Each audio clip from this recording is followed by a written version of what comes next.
जय श्री कृष्ण। राधे राधे। कार्तिक मास में कार्तिक महात्म अध्याय 15 से हम आगे तक का श्रवण करेंगे। अध्याय 15। जय श्री हरि। माता महालक्ष्मी की जय हो। ओम देव के सुत गोविंद वासुदेव जगतपते देहि में तन्यम कृष्ण त्वा महेश शरणम गता। ओम महालक्ष्मी च विद्महे विष्णु पत्नी च धीमहि तन्नो लक्ष्मी प्रचोदयात्। अध्याय 15। राजा पृथ्वी ने नारद जी से पूछा, हे मुनि श्रेष्ठ, तब दैत्यराज ने क्या किया वह सब मुझे विस्तार से सुनाइए। नारद जी बोले, मेरे चले जाने के बाद जलंधर ने अपने राहु नामक दूत को बुलाकर आज्ञा दी कि कैलाश पर एक जटाधारी शंभु योगी रहता है, उससे उसकी सर्वांग सुंदरी भार्या को मेरे लिए मांग लाओ। तब दूत शिव जी के स्थान में पहुंचा, परंतु नदी ने उसे भीतर सभा में जाने से रोक दिया, किंतु वह अपनी उग्रता से शिव की सभा में चला ही गया और शिव के आगे बैठकर दैत्यराज जी का संदेश क्या सुनाया। उस राहु नामक दूत के ऐसा कहते ही भगवान सूर्यपानी के आगे पृथ्वी फोड़कर एक भयंकर शब्द वाला पुरुष प्रकट हो गया, जिसका सिंह के समान मुख था। वह नरसिंह राहु को खाने चला। बोलो नरसिंह भगवान की जय। राहु बड़े जोर से भागा, परंतु उस पुरुष ने उसे पकड़ लिया। उसने शिव जी की शरण ले अपनी रक्षा मांगी। शिव जी ने उस पुरुष से राहु को छोड़ देने के लिए कहा, परंतु उसने कहा, मुझे बड़ी जोर की भूख लगी है, मैं क्या खाऊं। महेश्वर जी ने कहा, यदि तुझे भूख लगी है तो शीघ्र ही अपने हाथ और पैरों का मांस भक्षण कर ले। और उसने वैसा ही किया। अब केवल उसका सिर शेष रह गया। अब उसका ऐसा कृत्य देख शिव जी ने प्रसन्न हो उसे अपना आज्ञा पालक जान अपना परम प्रिय गण बना लिया। उस दिन वह शिव जी के द्वार पर शोकीर्ति मुख नामक गण होकर रहने लगा। बोलो शिव शंकर भोलेनाथ की जय। जय श्री हरि। जय माता महालक्ष्मी की जय हो। कार्तिक महात्म अध्याय 16। राजा पृथ्वी ने कहा, हे नारद जी, ये तो आपने भगवान शिव की बड़ी विचित्र कथा सुनाई है। अब कृपा करके आप यह बताइए कि उस समय राहु उस पुरुष से छूटकर कहाँ गया। नारद जी बोले, उससे छूटने पर वह दूत बर्बर नाम से विख्यात हो गया और अपना नया जन्म पाकर वह धीरे धीरे जलंधर के पास गया। वहाँ जाकर उसने शंकर की सब चेष्टा कही। उसे सुनकर दैत्यराज ने सब दैत्यों को सेना द्वारा आज्ञा दी। कालनेमी और शुंभ निशुंभ अपनी सभी महाबली दैत्य तैयार होने लगे। एक से एक महाबली दैत्य करोड़ों की संख्या में निकल युद्ध के लिए जुट पड़े। महाप्रतापी सिंधुपुत्र शिव जी से युद्ध करने के लिए निकल पड़ा। आकाश में मेघ छा गए और बहुत अपशगुन होने लगे। शुक्राचार्य और कटे सिर वाला राहु सामने आ गए। उस समय जलंधर का मुकुट खिसक गया, परंतु वह नहीं रुका। उधर इंद्रातिक सब देवताओं ने कैलाश पर शिव जी के पास पहुंचकर सब वृतांत सुनाया और यही भी कहा कि आपने जलंधर से युद्ध करने के लिए भगवान विष्णु को भेजा था। वह उसके वशवर्ती हो गए यानी बस में हो गए और विष्णु जी लक्ष्मी सहित जलंधर के अधीन हो उनके घर में निवास करते हैं। अब देवताओं को भी वहीं रहना पड़ता। अब वह बलिसागर पुत्र आपसे युद्ध करने आ रहा है, अतः अब आप उसे मारकर हम सबकी रक्षा कीजिए। यह सुनकर शंकर जी ने विष्णु जी को बुलाकर पूछा, हे ऋषिकेश, युद्ध में आपने जलंधर का संहार क्यों नहीं किया और बैकुंठ छोड़कर आप उसके घर में कैसे चले गए। यह सुनकर विष्णुनाथ ने हाथ जोड़कर नम्रतापूर्वक भगवान शंकर जी से कहा, हे शिव शंभु, उसने अपना अंशी और लक्ष्मी उसे आपका अंशी और लक्ष्मी का भ्राता होने के कारण ही मैंने नहीं मारा है। यह बड़ा वीर और देवताओं से अजय है। इसी पर मुग्ध होकर मैं उसके साथ घर में निवास करने लगा। विष्णु जी ने देखो, ऐसे हमारे विष्णु भगवान जी भी थे, भक्तों के बस में होने वाले। विष्णु जी ने इन वचनों को सुनकर शंकर जी भी हंस पड़े और उन्होंने कहा, हे विष्णु, आप यह क्या कहते हैं। मैं उस दैत्य जलंधर को अवश्य मारूंगा। अब आप सभी देवता जलंधर को मेरे द्वारा ही मारा गया जान अपने स्थान को जाइए। जब शंकर जी ने ऐसा कहा तो सब देवता संदेह रहित होकर अपने अपने स्थान को चले गए। इसी समय पराक्रमी जलंधर अपनी सेना के साथ पर्वत के समीप आ कैलाश को घोर से नाद करने लगा।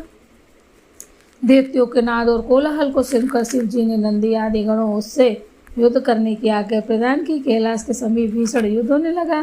देवता अनेकों प्रकार के अस्त्र शस्त्र बरसाने लगे। मेरी मृदंग शंख और वीरों तथा हाथी घोड़ों और रथों से शब्दित हो पृथ्वी कांपने लगी।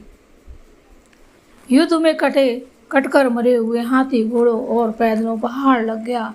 रक्त मांस का कीचड़ उत्पन्न हो गया। देवताओं के आचार्य शुक्र जी अपने मृत संजीवनी विद्या से सब देवताओं को जलाने लगे।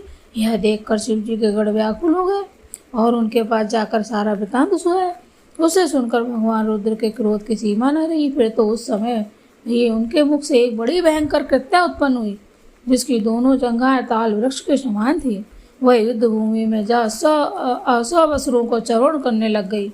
और फिर वह शुक्राचार्य के समीप पहुंची और शीघ्र ही शुक्राचार्य जी को उन्होंने गुप्त रूप से ग्रहण किया। फिर स्वयं भी अंतर ध्यान हो गई। शुक्राचार्य जी के गुप्त हो जाने से देवताओं का मुख मलिन पड़ गया और वे युद्ध भूमि को छोड़कर भागे। इस पर शुंभ निशुंभ और कालनेमी आदि सेनापतियों ने भागते हुए वीरों को रोका। शिव जी के नंदी आदि गणों ने भी, जिसमें गणेश और स्वामी कार्तिक नंदन भी जी थे, देवताओं से भीषण युद्ध करना आरंभ कर दिया। इस प्रकार से कार्तिक मास का 16वां अध्याय का महात्म कार्तिक मास का पूर्ण हुआ। अब कार्तिक महात्म 17 अध्याय 17। उस समय शिव जी के गढ़ प्रबल थे और उन्होंने जलंधर के शुंभ निशुंभ और महासुर काल नेमी आदि को पराजित कर दिया। यह देखकर सागर पुत्र जलंधर एक विशाल रथ पर चढ़कर, जिस पर लंबी पताका लगी हुई थी, युद्ध भूमि में आया। इधर जय और शील नामक शंकर जी के गण भी युद्ध में तत्पर होकर गरजने लगे। इस प्रकार दोनों सेनाओं के हाथी घोड़े शंख भैरी और दोनों ओर के सिंहनाद से धरती त्रस्त हो गई। जलंधर ने कुहेरे के समान शंख बाणों को फेंककर पृथ्वी से आकाश तक व्याप्त कर दिया और नंदी को 5, गणेश जी को 5, वीरभद्र जी को एक साथ ही 20 बाण मारकर उनके शरीर को छेद दिया और मेघ के समान गर्जना करने लगा। यह देख कार्तिक नंदन ने भी दैत्य जलंधर को अपनी शक्ति उठाकर मारी और घोर गर्जन किया, जिसके आघात से वह मूर्छित हो पृथ्वी पर गिर पड़ा। परंतु वह शीघ्र ही उठ पड़ा और क्रोधाविष्ट हो कार्तिकेय पर अपनी गदा से प्रहार करने लगा। ब्रह्मा जी के वरदान की सफलता के लिए शंकर पुत्र कार्तिकेय पृथ्वी पर सो गए। गणेश जी भी गदा के प्रहार से व्याकुल होकर धरती पर गिर पड़े। नंदी व्याकुल हो गदा प्रहार से पृथ्वी पर गिर गए। फिर देवताओं ने हाथ में परिध ले शीघ्र ही वीरभद्र को पृथ्वी पर गिरा देख शंकर जी के गण चिल्लाते हुए संग्राम भूमि छोड़ बड़े वेग से भाग चले। वे भागते हुए गण शीघ्र ही शिव जी के पास आ गए और व्याकुलता से युद्ध का सब समाचार कह सुनाया। लीलाधारी भगवान ने उन्हें अभय दे सबका संतोष वर्धन किया। जय श्री हरि बोलो, माता महालक्ष्मी की जय हो, श्री हरि की जय हो। इस प्रकार से ये कार्तिक महात्म्य का 17वां अध्याय पूर्ण हुआ। जय श्री कृष्ण। अब हम श्रवण करेंगे कार्तिक महात्म्य अध्याय 18। अब रुद्र रूप महाप्रभु शंकर नदी पर चढ़कर युद्ध भूमि में आए। उनको आया देखकर उनको पराजित गण फिर लौट आए। वो श्रीनाथ करते हुए अयोध्या से दैत्यों पर प्रहार करने लगे। भीषण रूपधारी रुद्र को देख दैत्य भागने लगे। तब जलंधर हजारों बाण छोड़ता हुआ शंकर की ओर दौड़ा। उसके शुंभ निशुंभ आदि वीर भी शंकर जी की ओर दौड़े। इतने में शंकर जी ने जलंधर के सब बाण जालों को काट अपने अन्य बाणों की आंधी से दैत्यों को अपने फरसों से मार डाला। खड़गोरमा नामक दैत्य को अपने फरसे से मार डाला और बलाहक का भी सिर काट दिया। किसी को शिव जी की बैल ने मारा और कई उनके बाणों द्वारा मारे गए। यह देख जलंधर अपने शुभाधिक दैत्यों को धिक्कारने और भयभीतों को धैर्य देने लगा, पर किसी प्रकार भी उसके भयग्रस्त दैत्य युद्ध को न आते थे। जब दैत्य सेना पलायन आरंभ कर दिया तब महाक्रोध जलंधर ने शिव जी को ललकारा और 70 बाण मारकर शिव जी को दग्ध कर दिया। शिव जी उसके बाणों को काटते रहे, यहाँ तक कि उन्होंने जलंधर की ध्वजा, छत्र और धनुष को काट दिया। फिर 7 बाण से उसके शरीर में भी तीव्र आघात पहुंचाया। धनुष के कट जाने से जलंधर ने गदा उठाई, वो गदा होती ना, जिसको मुद्दल भी बोलते हैं, गदा उठाई। शिव जी ने उसकी गदा के टुकड़े टुकड़े कर दिए। तब उसने समझा कि शंकर भगवान मुझसे अधिक बलवान हैं। अतः उसने गंधर्व माया उत्पन्न कर दी। अनेक गंधर्व अप्सराओं के गढ़ पैदा हुए। वीणा और मृदंग आदि बाजों के साथ नृत्य व गान होने लगा। इससे अपने गणों सहित रुद्र भी मोहित हो एकाग्र हो गए और उन्होंने युद्ध बंद कर दिया। फिर तो काम मोहित तो जलंधर बड़ी शीघ्रता से शंकर का रूप धारण कर वृषभ पर बैठकर पार्वती के पास पहुंच गया। उधर जब पार्वती जी ने अपने पति को आते देखा तो अपनी सखियों का साथ छोड़ दिया और आगे आई। उन्हें देख कामा तो जलंधर उत्सुक हो गया और उसने पवन से वह जड़ भी हो गया। गौरी ने उसे दानव समझा, वह अंतर ध्यान हो उत्तर की मानस पर चली गई। तब पार्वती जी ने विष्णु जी को बुलाकर दैत्य धन का वह कृत्य कहा और वह यह प्रश्न किया कि क्या आप इससे अवगत हैं।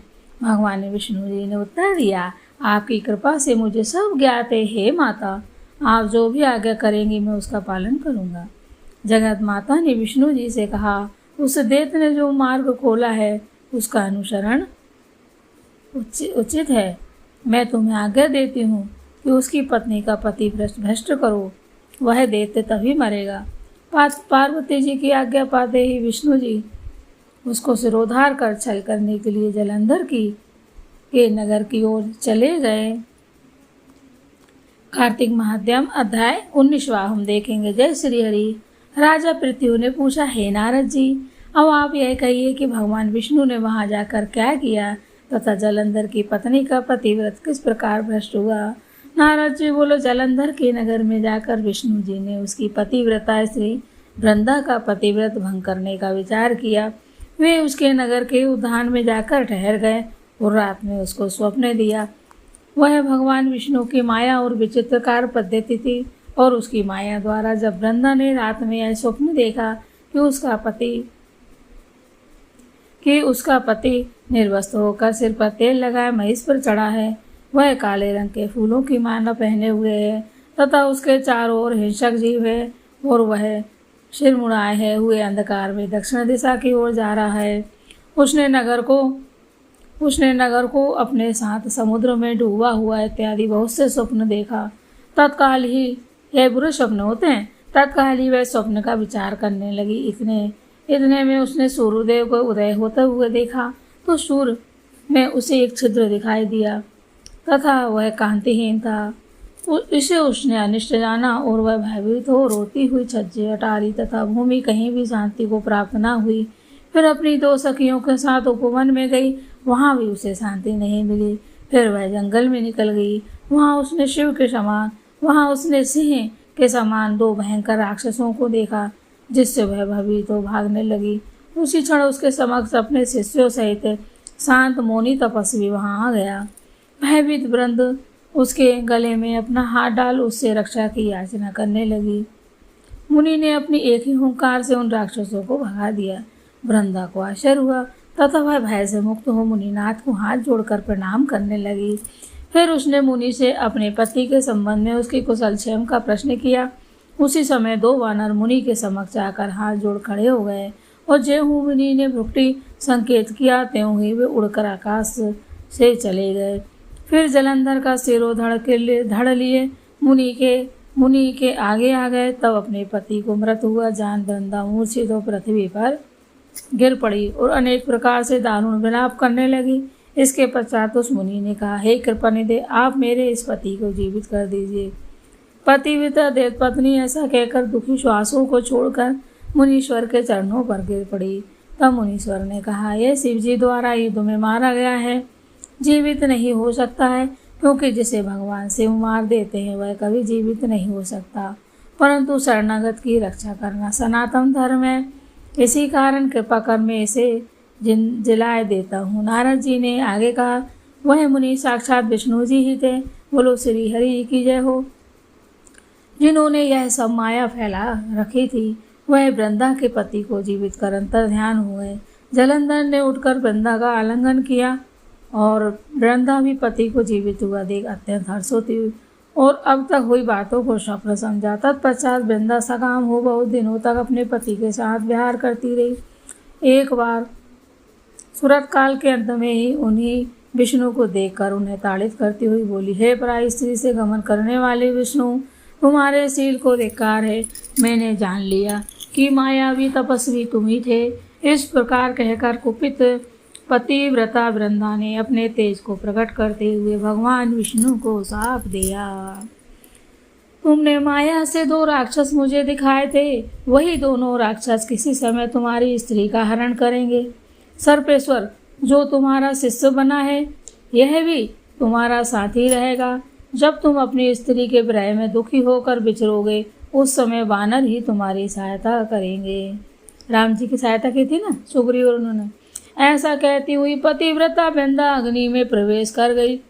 ब्रह्मा आदि देवता आकाश से उसका प्रवेश देखते रहे। वृंदा के शरीर का तेज पार्वती जी के शरीर में चला गया। पतिव्रत के प्रभाव से वृंदा ने मुक्ति प्राप्त की। जय श्री हरि। वृंदा की जय हो।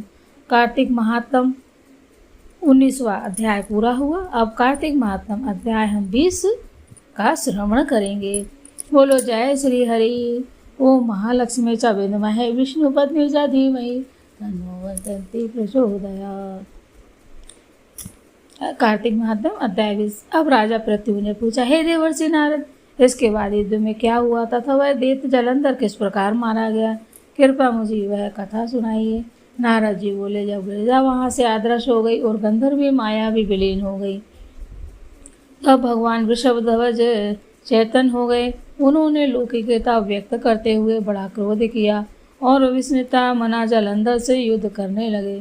जलंधर शंकर के बाणों को काटने लगा, परंतु जब काट न सका तब उसने उन्हें मोहित करने के लिए माया की पार्वती का निर्माण कर अपने रथ पर बांध लिया। तब अपनी प्रिया पार्वती को इस प्रकार कष्ट में पड़ा देख लौकिक लीला दिखाते हुए शंकर जी व्याकुल हो गए।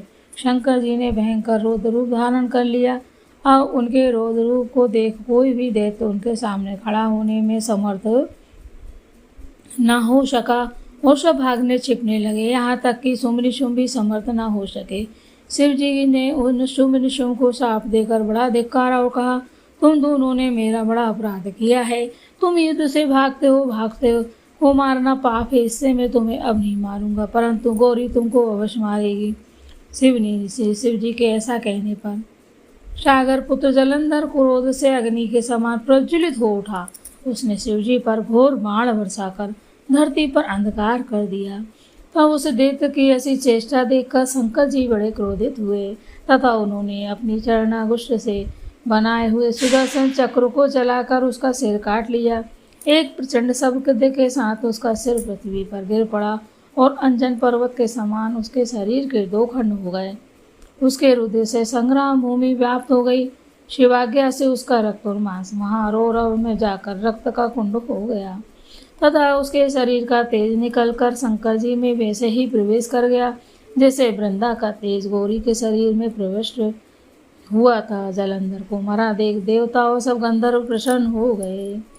बोलो जय श्री हरि। विष्णु भगवान की जय हो। माता महालक्ष्मी की जय हो। श्री कृष्ण गोविंद हरे मुरारी, हे नाथ नारायण वासुदेवा। जय श्री हरि।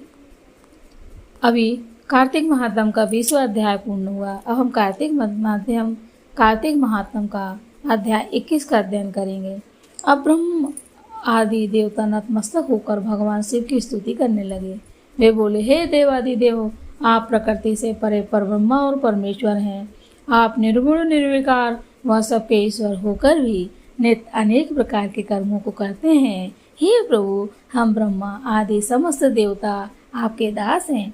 हे प्रभु शंकर जी, हे देवेश, आप प्रसन्न होकर हमारी रक्षा कीजिए। हे शिव जी, हम आपकी प्रजा हैं, हम सदैव आपकी शरण में रहते हैं।